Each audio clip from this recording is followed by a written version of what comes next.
बंटी चिड़िया की माँ अपने बेटे को ब्याह कर बहू को घर ले आती है।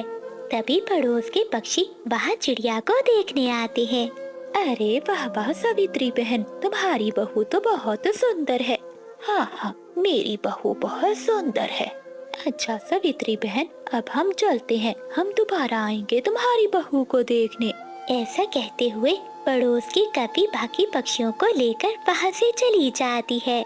माँ, तुम्हारी बहू के तो चारों तरफ गुणगान हो रहे हैं। मुझे तो बहुत गुस्सा आ रहा है। भला कौन सी सुंदर है ये? अरे बेटी, बिना पैसों में एक नौकरानी मिल गई। माता पिता तो है नहीं और अब कहीं जाने का कोई ठिकाना भी नहीं है। अच्छा तो है, जो कहती हूँ वही सुन लेती है। फिर चिड़िया की सास अपनी बहू को लेकर घर में चली जाती है। अगली सुबह हो जाती है। माँ, कोमल से बोलो मुझे भोजन दे, मुझे जंगल में जाना है। हाँ हाँ बेटे, सारा भोजन तो मैंने ही बनाया है, बस खाना परोसने में ही इतना समय लगाती है। बेटा तुम यहीं बैठो, मैं अभी देख कर आती हूँ। ऐसा कहते हुए चिड़िया की सास रसोई में जाती है। क्या अभी तक भोजन नहीं बना? माँ, भोजन तो कब का तैयार है, बस मैं थाली परोस कर ला रही थी। रुक जा, तू यहीं रुक जा, मेरा बेटा पहले ही बहुत गुस्से में है, तो मुझे दे थाली। ऐसा कहते हुए चिड़िया की सास भोजन की थाली लेकर अपने बेटे के पास आती है। बेटा, तेरी पत्नी बोल रही थी कि अपने बेटे से बोलो यहाँ आकर भोजन ले जाए, इसलिए मैं थाली लेकर आई। क्या क्या माँ, उसकी इतनी हिम्मत, उसने आपसे ऐसी बात की? माँ, ये कैसी बात है? कोमल को बुलाओ जरा। ना बेटा ना, अभी नहीं, अभी तू जा और काम कर। बंटी चिड़िया भोजन खाता है और गुस्से में घर से चला जाता है। कोमल चिड़िया घर के बाहर बैठी बर्तन धो रही थी। तभी उसकी सास एक बड़ी कपड़ों की टोकरी भरकर लाती है। अरे ओ महारानी, क्या पूरा दिन बस बर्तन ही घिसकती रहोगी और कोई काम नहीं करना क्या? या बस ये बर्तन ही मांजती रहोगी? माँ, ये तो इसके बहाने हैं ताकि इसे कोई और काम ना करना पड़े। परंतु माँ जी, मैंने घर की सारी सफाई कर दी है और भोजन भी बना दिया है। हाँ हाँ, ये जो कपड़े पड़े हुए हैं, क्या ये तुम्हारी माँ आकर धोएगी? कोमल चिड़िया उठती है और कपड़ों की टोकरी के पास आती है। लेकिन माँ जी, इतने सारे कपड़े। हाँ, अभी ये तो थोड़े हैं और मैं लाती हूँ, तुम जल्दी से जाकर ये कपड़े धो। कोमल चिड़िया चुपचाप वो कपड़े उठाती है और उन्हें धोने लगती है। रात हो जाती है। बंटी चिड़िया अपनी पत्नी से पूछता है। कोमल, क्या तुम्हें मेरे घर में कोई दिक्कत तो नहीं है? नहीं नहीं पति जी, मैं खुश हूँ यहाँ पर। ऐसा कहते हुए कोमल चिड़िया मन में सोचने लगती है, इनकी माँ और बहन जो मुझ पर अत्याचार करती है, अगर मैंने इन्हें बताया तो ये मुझ पर यकीन नहीं करेंगे और इनको बुरा भी लगेगा। धीरे धीरे उन माँ बेटी का चिड़िया पर अत्याचार बढ़ने लगता है। जैसे ही बंटी चिड़िया बाहर जाता है तो वो माँ बेटी चिड़िया से सारे घर के काम करवाती थी। माँ जी, मैंने खाना बना दिया है, अब मैं थोड़ी देर आराम कर लूं? नहीं नहीं, सुनो, मैंने आज अपनी सहेलियों को घर पर बुलाया है। मेरी सहेलियाँ कोई 20 पक्षी होंगी। शाम तक भोजन बन जाना चाहिए। परंतु माँ जी, 20 पक्षियों का खाना बनाना ये तो बहुत मुश्किल है, और वो भी इतनी जल्दी। देखो माँ, कैसे सीधा आपके मुंह पर ना बोल दिया इसने। क्या तुम्हारी इतनी हिम्मत? जा पिंकी, जाकर मेरी लाठी ला। पिंकी चिड़िया जाती है और लाठी लेकर आती है। तभी चिड़िया की सास चिड़िया को मारने लगती है। कोमल चिड़िया रोती हुई वहाँ से चली जाती है। रात हो जाती है। वो नदी के किनारे जाकर रोने लगती है। ये ऊपर वाले, ये कैसी जिंदगी दी है तूने मुझे, इससे अच्छा तो मैं मर ही जाऊं। एक तो आपने मेरे माता पिता भी छीन लिए और जो सास थी वो भी ऐसी। अब मैं करूं भी तो क्या करूं? मुझे इस जिंदगी से मुक्ति दे दीजिए, अब मैं और नहीं जीना चाहती। तभी एक रोशनी होती है और जंगल की परी वहाँ आती है। क्या हुआ चिड़िया, तुम ऐसे क्यों रो रही हो? मुझे बताओ, मैं तुम्हारी मदद करूंगी। परी जी, मैं बहुत बदकिस्मत हूँ। चिड़िया, मैं सब समझ गई, तुम घर चली जाओ। अब तुम्हें जो भी रुलाएगा तुम्हारे आंसू से वो बह जाएगा। ऐसा कहते हुए जंगल की परी वहाँ से गायब हो जाती है। घर के बाहर बैठी सावित्री और उसकी बेटी अपनी बहू का इंतजार कर रही थी। पिंकी, तेरे भैया के आने का समय हो गया है, न जाने ये कोमल कहाँ चली गई। हाँ माँ, मैं भी यही सोच रही हूँ, न जाने वो कहाँ चली गई। वो दोनों ऐसी बातें कर ही रही थी कि तभी कोमल चिड़िया वहाँ आ जाती है। माँ, वो देखो, वो आ गई आपकी बहू। आ गई महारानी, बता कहाँ गई थी तू? माँ जी, मुझे यहाँ कुछ अच्छा नहीं लग रहा था, बस इसीलिए नदी के किनारे चली गई थी। अच्छा, लगता है किसी और चिड़े के साथ गई होगी नदी पर। आने दे बंटी को, मैं सब बताती हूँ। माँ जी, ये आप कैसी बातें कर रही है? मैं आपसे विनती करती हूँ, ऐसा कुछ भी मत करिएगा जिससे मेरी आंखों में आंसू आ जाएं। इससे तकलीफ आपको ही होगी। अच्छा, अब तुम मुझे धमकी दे रही है। अभी मैं तुझे ठीक करती हूँ। जा पिंकी, मेरी लाठी तो लेकर आ। माँ जी, आपकी लाठी तो यही है, ये लीजिए आपकी लाठी। चिड़िया की सास लाठी उठाती है और चिड़िया को मारने लगती है। तभी चिड़िया की आंखों से आंसू गिरते हैं। चिड़िया के रोने की वजह से वहाँ ढेर सारा पानी आ जाता है, जिसमें वो दोनों माँ बेटी बहने लगती हैं। बचाओ माँ, ये पानी कहाँ से आ गया? बचाओ मुझे। बचाओ, कोई हमें बचाओ, नहीं तो हम डूबकर मर जाएंगे। तभी बंटी चिड़ा वहाँ आता है। अरे ये सब क्या हो रहा है? माँ, दीदी, आप पानी में डूब कैसे रही हैं? यहाँ पानी कैसे आया? बेटे, जरूर तेरी पत्नी ने कोई जादू टोना किया है। क्या हुआ कोमल, ये सब क्या हो रहा है? पति जी, मेरा विश्वास कीजिए, मैंने कुछ भी गलत नहीं किया है। ये सब तो जंगल की परी की वजह से हो रहा है। देखो कोमल, जो भी बात है मुझे सच सच बताओ। फिर कोमल चिड़िया सारी बात अपने पति को बताती है। ये सुनकर बंटी चिड़े को बहुत गुस्सा आता है। माँ, एक अनाथ चिड़िया के साथ आप दोनों ने मिलकर कितना बुरा व्यवहार किया है। आप दोनों के साथ जो भी हो रहा है बहुत अच्छा हो रहा है। मुझे माफ कर दो, दोबारा ऐसा कभी नहीं करेंगे। बचा लो, हमें बचा लो। बहू, हमें माफ कर दो, हम कभी दोबारा तुम पर अत्याचार नहीं करेंगे। माँ जी, आप बड़ी हैं, आप मुझसे माफी मत मांगिए। ये तो सब जंगल की परी का जादू है। मैंने अपनी माँ को कभी नहीं देखा, आप ही मेरी माँ हैं। मैंने आपको माफ कर दिया माँ। कोमल चिड़िया के ऐसे कहते ही वहाँ से पानी गायब हो जाता है। बेटी, मुझे बहुत अच्छी सीख मिल गई है। मैंने एक अनाथ पक्षी को इतना दुख दिया है। मुझे माफ कर दे मेरी बेटी। हाँ भाभी, मुझे भी माफ कर दो। मैंने भी आपको बहुत दुख दिए हैं। आप सब इन बातों को भूल जाइए। अब से हम परिवार मिलकर रहेंगे। माँ, एक बात हमेशा याद रखना, जो भी हो जाए कोमल को कभी दुख मत देना। एक जंगल में बादल और भूरे नाम के दो कौवे रहते थे। दोनों में हर रोज झगड़ा हुआ करता था कि आखिर माँ किसके पास रहेगी। दोनों कौवे ये फैसला करते हैं कि वो अपनी माँ को घर से निकाल देंगे। ये सुनकर तो बूढ़ी कौवी के पैरों तले जमीन निकल जाती है। बेटा, मैंने तुम्हें बचपन से लेकर आज तक कभी कोई कमी नहीं होने दी, और आज जब मेरे पंख काम नहीं करते तो तुम मुझे घर से निकाल रहे हो। मुझे कोई शौक नहीं है तुम्हें घर से निकालने का, लेकिन क्या सारी उम्र मैं ही तुम्हारी जिम्मेदारी उठाऊंगा? पूरे का भी हक बनता है कि नहीं? तू बड़ा है, तूने ही माँ के ज्यादा पैसे खर्च किए हैं। मैं तो बचे कुचे में ही गुजारा कर लेता था ना। लेकिन बच्चों, मैंने तुम दोनों को एक समान ही चीजें दी हैं, भले जो भी खाने के लिए हो। माँ, वो जमाना और था, क्या तुम नहीं चाहती कि हम भाई खुशी खुशी रहे?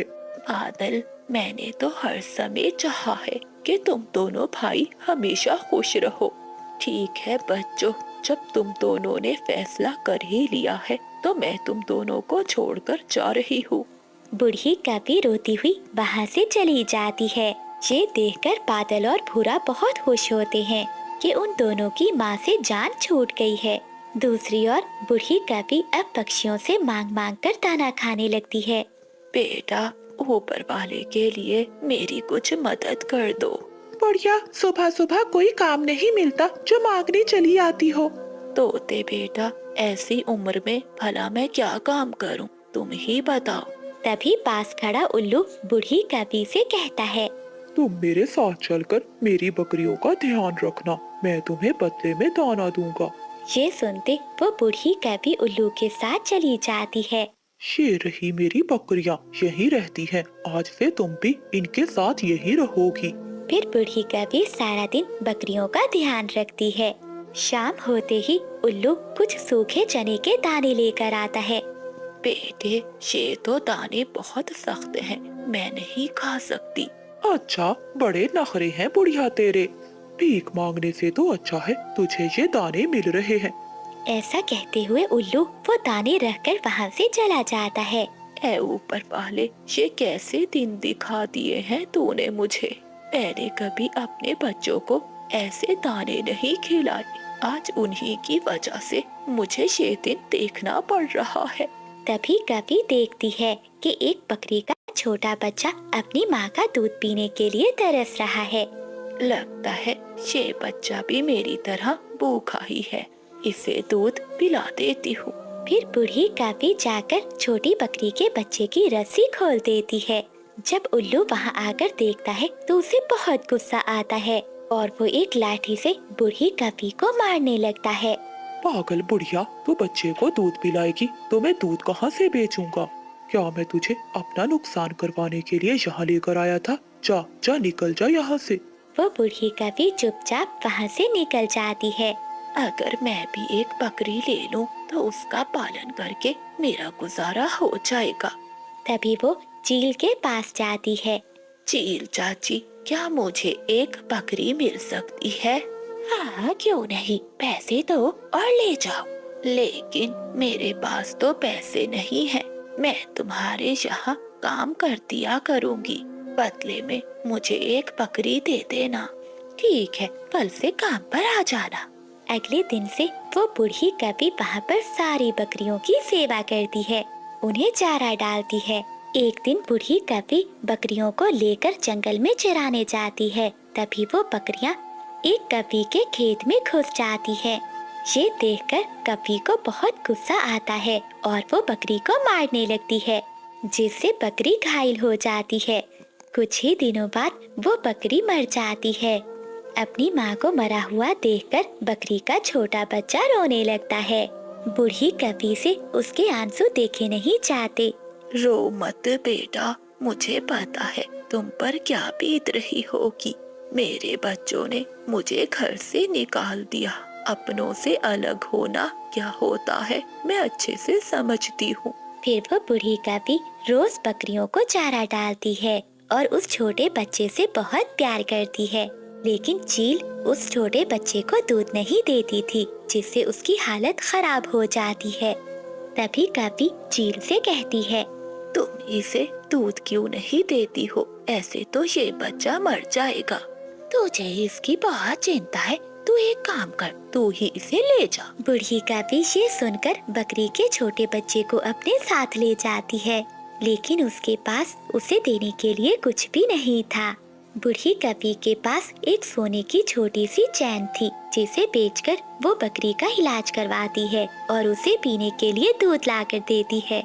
ये देखकर बकरी के छोटे बच्चे को बुढ़िया पर तरस आ जाता है और वो मन में सोचता है, ए ऊपर वाले, काश मैं इस माँ का कर्ज उतार सकता। एक दिन कभी बहुत बीमार हो जाती है, कोई भी उसे देखने वाला नहीं था।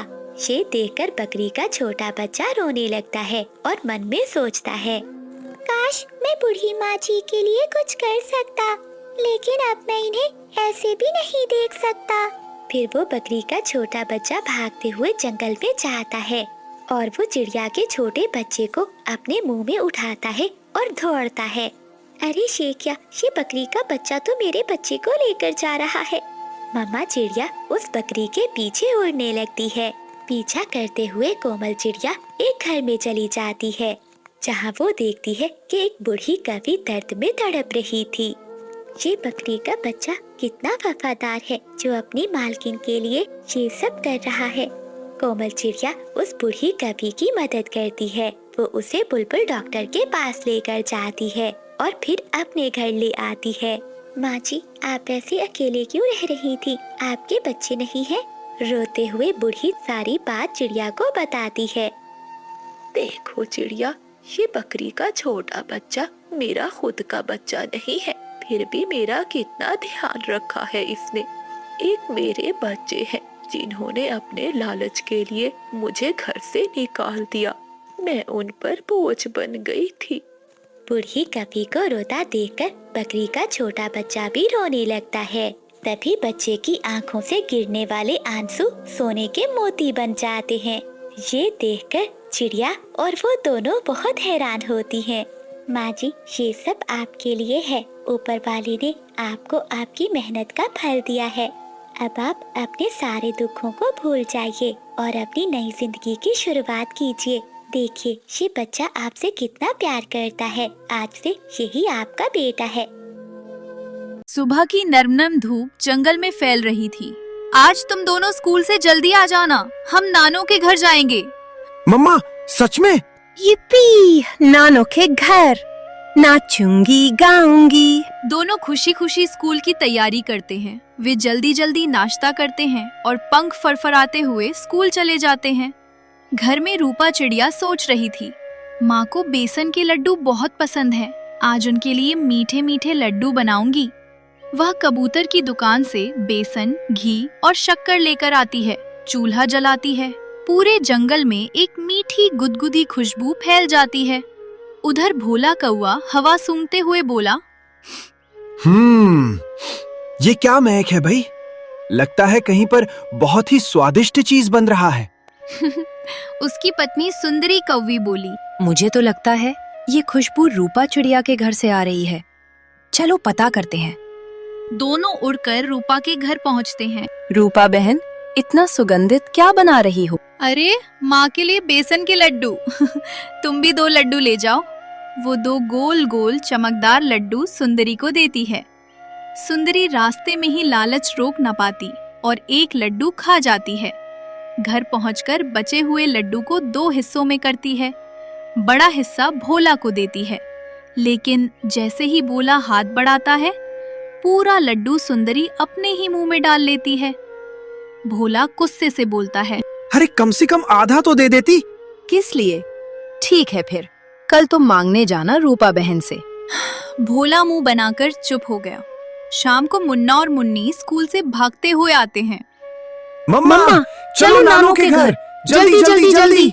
रूपा हंसकर बोली, चलो मेरे बच्चों, चले।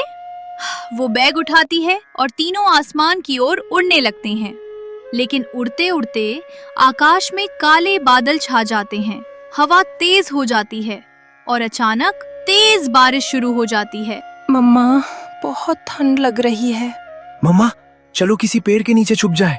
रूपा बच्चों को एक बड़े पेड़ के नीचे ले जाती है। तुम दोनों यहाँ बैठो, मैं आसपास कोई घर ढूंढ कर आती हूँ। मुन्ना डरकर बोला, नहीं मम्मा, हमें अकेला मत छोड़ो। मैं जल्दी ही लौट आऊंगी। तुम भीग गए तो बीमार पड़ जाओगे। वह उड़ जाती है। मुन्ना और मुन्नी बारिश, हवा और बिजली की चमक से डरकर एक दूसरे से चिपक जाते हैं। अचानक आसमान से एक बड़ी काली डरावनी चील नीचे उतरती है। वो बच्चों के पास आकर बोली, 2 छोटे छोटे बच्चे, आज मेरा खाना खुद चल कर आ गया। हमें मत खाइए प्लीज। हम बहुत छोटे हैं, हमें खाने से आपका पेट भी नहीं भरेगा। अरे, लेकिन मुझे तो तुम दोनों बहुत स्वादिष्ट लग रहे हो। पहले किसे खाऊं? वो बड़ा सा पंजा उठाती है। मुन्ना और मुन्नी जोर से चीखते हैं, मम्मा! और उसी समय रूपा चिड़िया एक मोटी लकड़ी उठाकर चील के सिर पर जोर से मारती है। मेरे बच्चों को हाथ लगाया तो अच्छा नहीं होगा। मेरा सिर। तुम छोटी चिड़िया मुझे मारेगी? लेकिन रूपा ने दूसरा वार भी कर दिया। चील डरकर अपनी जान बचाने के लिए उड़ गई। मुन्ना और मुन्नी तुरंत मम्मा से लिपट गए। मम्मा, हमें बहुत डर लग रहा था। अब चिंता मत करो, मैं हूँ ना। मम्मा, अब मुझसे और उड़ा नहीं जाता। रूपा उसे अपने ऊपर बिठा लेती है। उसी समय सामने से चिंटू तोता अपने छोटे से ऑटो में आता दिखाई देता है। अरे बहन रूपा, इस बारिश में कहाँ जा रही हो? रूपा पूरी कहानी बताती है। अरे चिंता मत करो, चलो मैं आपको सीधे नानो के घर छोड़ देता हूँ। मुन्ना और मुन्नी खुशी से उछल पड़ते हैं। थोड़ी ही देर में वे नानो के घर पहुंच जाते हैं। नानो दरवाजा खोलकर बाहर आती हैं। मुन्ना और मुन्नी दौड़कर नानो की गोद में कूद जाते हैं। आज बहुत डर लग गया था। लेकिन मम्मा ने चील को डंडा मारकर भगा दिया। मेरे बहादुर बच्चों, अंदर आओ। अंदर जाकर वो गरम दूध देती हैं। पहले दूध पीकर गर्म हो जाओ, फिर मैं तुम्हारी पसंद का खाना बनाती हूँ। रात को नानो खीर, पूड़ी, आलू की सब्जी और मीठे मीठे लड्डू बनाती हैं। नानो की खीर तो सबसे मस्त होती है। हाँ, सबसे बढ़िया। सब मिलकर हंसी खुशी खाना खाते हैं। रात को दोनों बच्चे नानो के पास जाकर बोले, नानो, आज हम आपके पास ही सोएंगे। हाँ, और कहानी भी सुनेंगे। अच्छा, लेकिन पहले तुम अपनी चील वाली कहानी सुनाओ। दोनों बच्चे पूरी घटना मजेदार अंदाज में बताते हैं। नानी सुनकर डरने का नाटक करती हैं, जिससे बच्चे खिलखिलाकर हंसने लगते हैं। फिर नानी उन्हें एक प्यारी सी कहानी सुनाती हैं, एक बहादुर छोटे पक्षी की, जिसने अपनी माँ को बचाया था। नानी प्यार से उनके सिर पर हाथ फेरते हुए बोली, भगवान मेरे बच्चों को हमेशा खुश रखे। और पूरा घर शांति से भर जाता। बोल, अब जलाएगी रोटी। इस बार तो तेरा पंख तवे पर जला रही हूँ, अगली बार सीधा आग में जलाऊंगी। माँ, माँ, मुझे छोड़ दीजिए, बहुत दर्द हो रहा है। चिड़िया की रोने की आवाज सुनकर उसका देवर और देवरानी वहाँ आते हैं। माँ, ये आप क्या कर रही हैं? बेचारी भाभी पर ऐसा अत्याचार क्यों? तू चुप कर, अगर इसे यहाँ रहना है तो मेरे अत्याचार सहने ही पड़ेंगे। समय कैसे बदल जाता है कुछ भी पता नहीं चलता। कुछ दिन पहले कोमल चिड़िया इस घर की बड़ी बहू होने की वजह से बहुत इज्जत और प्यार पाती थी, मगर एक दिन उसके पति को एक चील खा जाती है। देख बहू, मेरा बेटा तो रहा नहीं, अगर तू अपने मायके जाकर रहना चाहती है तो चली जा। माँ जी, मैं यहीं रहकर उनकी यादों के सहारे जिंदगी गुजार लूंगी। अगर यहाँ रहेगी तो जैसे मैं चाहूंगी वैसे ही रहना पड़ेगा। ठीक है माँ जी, मैं रह लूंगी। बस उसी दिन से चिड़िया की सास उस पर अत्याचार करना शुरू कर देती है। घर के सारे काम कोमल चिड़िया से ही करवाती और ऊपर से उसे मारती भी थी। एक दिन कोमल चिड़िया घर के सारे काम करके भोजन खाने ही बैठी थी कि तभी उसकी सास वहाँ आती है। रुक जा, अब भागन कहेगी, अगर एक नवाला भी मुंह में डाला तो मुझसे बुरा कोई नहीं होगा। परंतु माँ जी, आप सबने तो भोजन खा लिया है। हाँ हाँ, खा लिया है। जूठे बर्तन तो है, वो कौन धोएगा? क्या तेरा बाप धोएगा? जा, उन बर्तनों को धो, उनमें से जो बचा कुचा हो उसे खा लेना। कोमल चिड़िया भोजन वहीं रखकर वहाँ से चली जाती है और वो नलके पर जाकर बर्तन धोने लगती है। न जाने मेरी सासू माँ मुझसे कौन सा बदला ले रही है। मेरा जीवन तो नर्क बन गया है। एक दिन कोमल चिड़िया के पास उसके देवर का छोटा बच्चा आता है और वो उसे लिपट जाता है। बेचारी चिड़िया की अपनी संतान तो नहीं थी, इसलिए वो अपनी सारी ममता उस बच्चे पर निछावर कर देती है। बेटा, आप तो अपनी ताई से प्यार करते हैं ना? कोमल ने इतना कहा ही था कि तभी उसकी सास और देवरानी आ जाती हैं। देख लिया माँ जी, ये विधवा किस तरह से मेरे बेटे पर बुरी नजर डाल रही है। कहीं जेठ जी की तरह मेरे बेटे को भी कुछ हो गया तो? पारो की ये बात सुनकर चिड़िया की सास भड़क उठती है। अब भागन कहेगी, तूने मेरे बेटे को तो छीन लिया, क्या तू अब मुझसे मेरे पोते को भी छीनना चाहती है? इस पर अपना पूरा साया मत डाल। माँ जी, ये आप क्या कह रही हैं? मैं उनसे भी प्यार करती थी और आप सबसे भी करती हूँ, फिर मेरा साया बुरा कैसे हो सकता है? पीछे खड़ा देवर ये सारी बातें सुन रहा था। वो वहाँ आता है और अपनी माँ से कहता है, माँ, आप तो अब हद पार कर रही हैं। मुझसे भाभी की ऐसी हालत नहीं देखी जाती। अगर नहीं देखी जाती तो जा, तू भी निकल जा यहाँ से। इस घर में रहना है तो मेरी मर्जी चलेगी। अरे कैसी माँ है आप? और कैसी सास है, बस अब मैं आपके साथ एक पल भी नहीं रहूंगा। ऐसा कहते हुए गुस्से में कोमल चिड़िया का देवर अपनी पत्नी और बेटे को लेकर वहाँ से चला जाता है। अपने बेटे के छोड़कर जाने का दोष भी सावित्री कोमल पर ही डालती है। अब भागन कहेगी, मेरे एक बेटे को तो खा गई, अब दूसरे को भी घर से निकलवा दिया। ऐ ऊपर वाले, तू इसकी अर्थी क्यों नहीं उठा लेता। उस दिन के बाद से सावित्री को कोमल चिड़िया एक आंख भी नहीं भाती थी। वो हमेशा उसे मारती रहती थी। एक दिन कोमल चिड़िया जंगल में तोते सब्जी वाले से सब्जी खरीद रही थी कि तभी उसकी सास वहाँ आती है। तेरी इतनी हिम्मत कि तू घर से बाहर निकली। वो माँ जी, घर में सब्जियाँ खत्म हो गई थी, इसीलिए सोचा कि बाहर जाकर सब्जी ले आती हूँ। मैं मर गई हूँ क्या? तू जल्दी से घर में चल, तुझे अच्छे से सबक सिखाती हूँ। अपनी सास की बात सुनकर चिड़िया वहाँ से अपनी सास के साथ घर आ जाती है। घर आते ही उसकी सास झाड़ू से चिड़िया को मारने लगती है। मेरे मना करने के बावजूद भी तूने घर से बाहर कदम रखा, आज मैं तुझको नहीं छोड़ूंगी। माँ जी मत मारिए, मुझसे गलती हो गई, आइंदा कभी ऐसा नहीं करूँगी। अगर करेगी तो ऐसे ही मार खाएगी। एक दिन कोमल चिड़िया को कबूतरी उसकी माँ का बताती है। अब मैं क्या करूँ, मेरी माँ बीमार है, अब उनसे मिलने तो जाना ही होगा। कोमल चिड़िया अपनी सास के पास जाती है। माँ जी, मेरी माँ की तबीयत बहुत खराब हो गई है, अगर आप कहें तो क्या मैं अपनी माँ से मिल आऊं? बस थोड़ी देर के लिए, मैं मिलकर जल्दी आ जाऊंगी। देख ली, अगर घर से बाहर कदम रखा तो घर में घुसने नहीं दूंगी। ऐसा कहते हुए चिड़िया की सास वहाँ से चली जाती है और कोमल चिड़िया बहुत दुखी हो जाती है। अरे हाँ, कल तो माँ जी अपनी सहेली से मिलने जाएंगी, उन्हें आने जाने में समय लगेगा, तब तक मैं अपनी माँ को मिलकर वापस आ जाऊंगी। अगले दिन जब चिड़िया की सास घर से निकल जाती है तो चिड़िया अपनी माँ से मिलने चली जाती है। माँ, कैसी हैं आप? बेटी, तू मेरी छोड़ अपनी सुना। तू कैसी है बेटी? मुझे तो हर समय तेरी ही चिंता होती है। माँ, आप मेरी चिंता ना किया करें, आप अपना ख्याल रखना, अब मैं चलती हूँ। फिर कोमल चिड़िया अपने ससुराल वापस चली जाती है, मगर उसकी सास उसे घर जाता हुआ देख लेती है।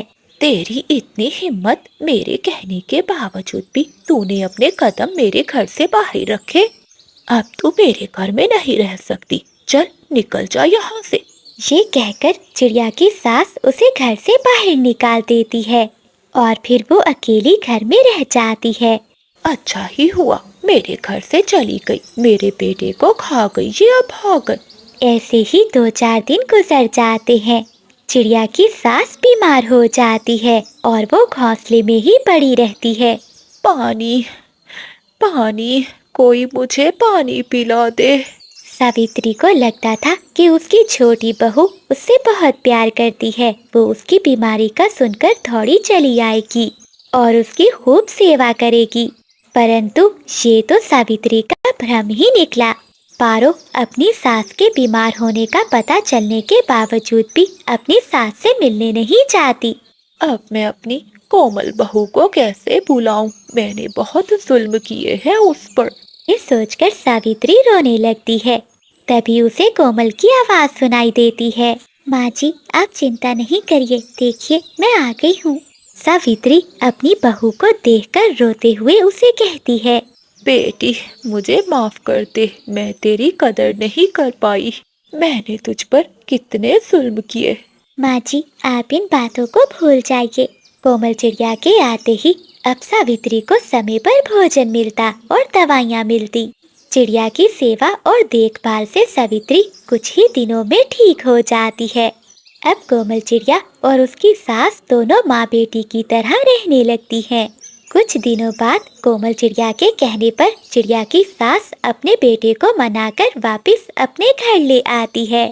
फिर चिड़ियाओं का सारा परिवार खुशी खुशी एक साथ रहने लगता है।